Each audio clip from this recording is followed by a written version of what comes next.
No? Well, let's switch gears, pardon the pun, and go to racing questions. Who's got one? I see David. Joe, did you have one? Gentlemen, thank you very much.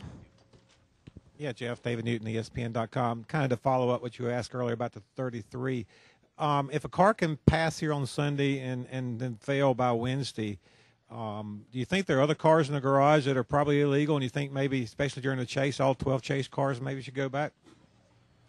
Well, I really wish that I had Steve Letard up here to answer that question, because he knows so many more details about what the process is, how close those tolerances are, and that's the difference. Is that here at the track, the tolerances, they can only get so close. When they go to the NASCAR Tech Center, they're checking it with lasers, and so I think that's when they really can get into the details of everything that's going on with those cars.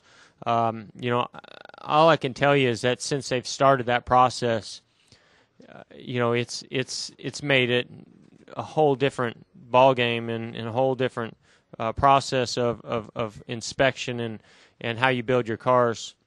And I mean, these days for us, we can run a car and we basically have to rebuild the sheet metal on that car just from running a race without ever touching a wall, without ever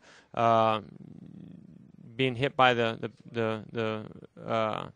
tow truck, anything. The body flexes and moves, just from the banking and or just from the torque, all those things, and so it's tough for certain areas of the car to meet those tolerances just after a race. But I think what I see with this situation is that I guess there was something that they noticed after Richmond, and so they focused on that area.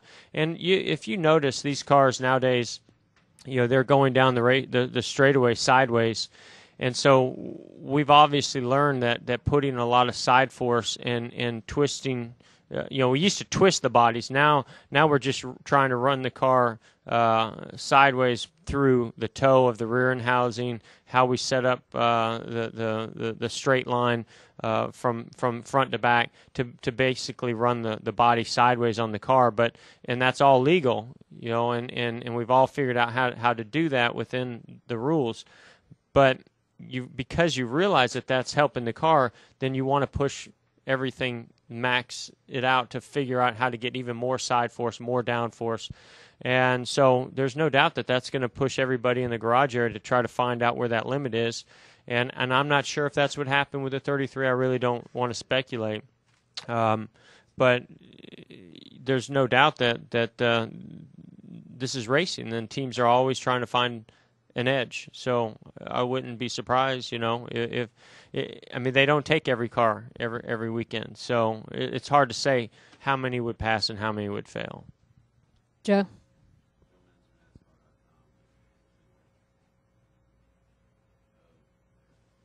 NASCAR.com.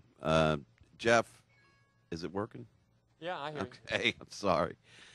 I know the precedent has long ago been set that they don't take wins away. Do you understand why that is, and do you think that there is a good reason for that in cases such as this?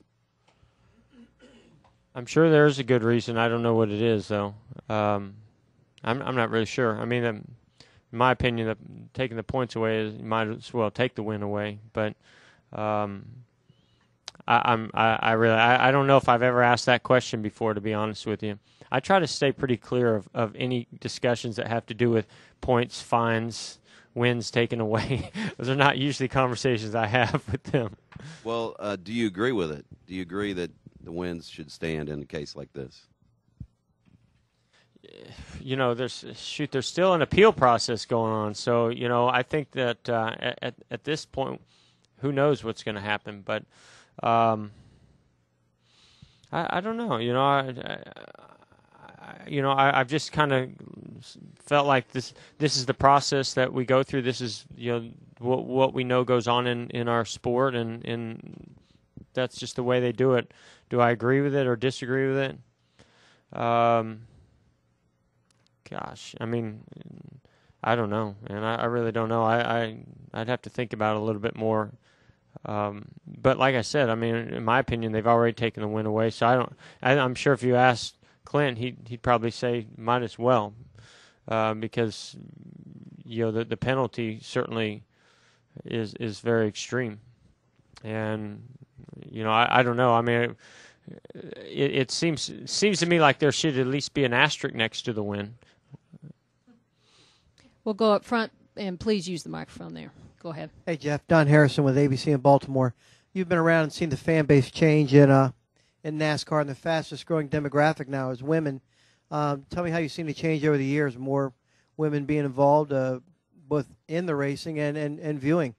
No doubt. It has, with children as well as with females. So, yeah, I've seen that that aspect of it change a lot. I guess just from certain sponsors and how they marketed their race teams and their sponsorship.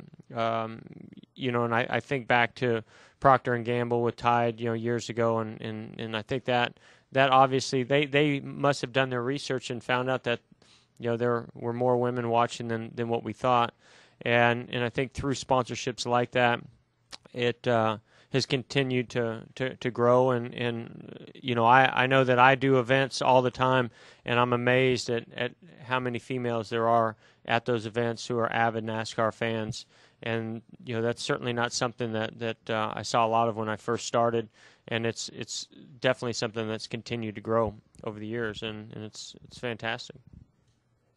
Steve Richards with PRN. Jeff, 3 straight top 5s at Kansas. Do you feel like this is a good track for you to pick up another victory there, your third?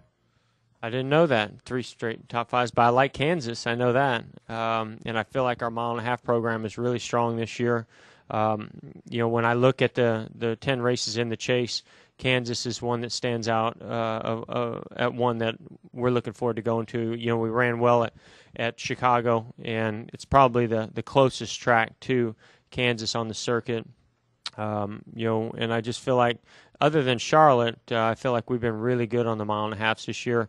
We recognize we got to get better at Charlotte, but I can't wait to get to Kansas. It's always been a great track. I think we won the first 2 races there. And then with, like you said, the 3 top 5s recently. So even when we're not at our best, it seems to be one of our good tracks. And I think we're much better this year than what we've been the last couple of years. Randy needs a microphone, ladies, right there beside you. Speaking of Kansas, Randy Kovitz, Kansas City Star. Can you talk about those first 2 wins there? That was the first 2 years of that track. What's grown out there for you? What have you seen out there? And just what made those 2 wins special? And I know it's going back 9, 10 years. Yeah, you're dating me now. Seems like it was just yesterday, and Kansas seems like a new track to me still. I think everybody wants to go to a new track and new market and win that race. And I know that was certainly the case for us. We went there excited about a new racetrack and wanting to be the team to figure it out the best and the fastest, and we did that, and we certainly had a little bit of luck on our side too. I think we had I don't remember the first year. I just know that we had a great battle with Ryan Newman there one year. I don't know if it was the first year or the second year, but when you go to a new track, and you win the first 2 races there, it certainly gives you a lot of confidence there and makes it one of your favorites right away. Now there's going to be 2 races there. You think that even place, better? Yeah. Are both going to be in the chase? What's that? Can we have two Kansas races in the chase? I'll take that too. You'll have 1. I mean, so that's good news for you that there's 2. Do you think definitely, and all the things that have happened there. I mean, if you look at the facility there and how that community has grown over the years since we first started going there, it's pretty unbelievable. And I think now there's going to be a casino now too. So I mean, that whole area is just going to explode. Thank you. Anything else for Jeff before we let him go to work? Oh, Claire, I'm sorry. Go ahead. Claire B. Lang, Sirius NASCAR Radio. 2 quick questions. One of them is, as you're in ownership at Hendrick Motorsports, how much do you want to know what's going on inside the car? Sometimes the driver's isolated from what actually they're doing inside the car. And the second question is From what about they're doing outside the car. Yes, exactly. So that question first. I like to know what's going on. I do. I don't want to have too many details because my focus is on driving and that's my job and I don't want to get too caught up in things. But what happens as a driver is you pull out on pit road to go to practice and you're looking at everybody's car and you're going, okay, I see something here, I see where their track bar is, and you're feeding that information back to the team. And so when you get beat, you go back to your team and say, hey, I don't think our car is sideways as somebody else's car. What are we doing to get better in that area? I'm driving as hard as I can. Are we sure that we're maximizing? So you question those things, and so your team, if you question those things, your team is going to give you feedback on what you're doing to improve. And so that's why I like to have as much knowledge of, and if I don't, I do want people at our organization to know because they need to be able to approve those changes and make sure that we're within the tolerances. And if we're not, then it's a group effort that we all decide to do it, and agreed on. And second, were you surprised last week, looking back on it now, at the chances, say, a Tony Stewart took, and you guys were smarter about it, in a sense, got the finish that you got, but others didn't and took the chance, I wonder if you were, looking back now, are surprised at that. Well, we have a close relationship with the Haas team, Stewart team, and so, in talking to them, I don't think that they felt like it was as risky as maybe the rest of us did.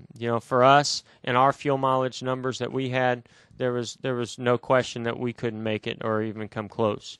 But those guys had some different numbers, so they were doing something, to get a little bit of extra fuel mileage. Plus, I think with Tony's track record of stretching it, I think that they felt like maybe, there was going to be a couple extra laps there that they weren't expecting. So they came up short, and they certainly are, looking back on it, wishing they had done some things different. But I don't think that at the time when they were making the decisions that they were really looking at it as risky as what we thought it was. It wasn't even a question for us. Anything else for Jeff? Thank you. No? Jeff, thank you for bringing your friends today. That was very inspiring.